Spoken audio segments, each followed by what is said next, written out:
আমাদের বাগানে দেখুন এর আগে অনেক রকমের টমেটো দেখিয়েছি, বড় ছোট চেরি টমেটো অনেক রকম দেখিয়েছি। আজকে একটা একেবারে অন্যরকম টমেটো দেখাচ্ছি। দেখুন এটাও চেরি টমেটো, কিন্তু এটা কিন্তু লাল নয়।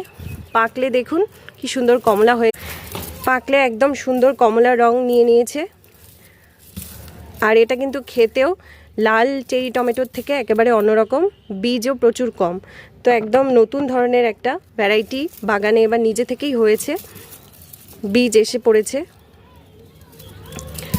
তো এই যে দেখুন কমলা রঙের টমেটো দিয়ে পুরো বাগান ভর্তি হয়ে গেছে। তো আমি আজকে প্রচুর তুলে নিচ্ছি, প্রচুর কাঁচা পাকা টমেটো। সিজন প্রায় শেষ হয়ে এসেছে, কিন্তু এদের ফলনের কিন্তু কোনো অভাব নেই।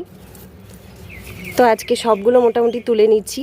এত এত টমেটো হয়েছে এবার, পুরো শীতকাল থেকে এখনও অবধি টমেটো আর কেনারই দরকার পড়েনি, এত টমেটো হয়ে যাচ্ছে বাগানে। তো আপনারাও লাগান, নিশ্চয়ই খুব ভালো হবে।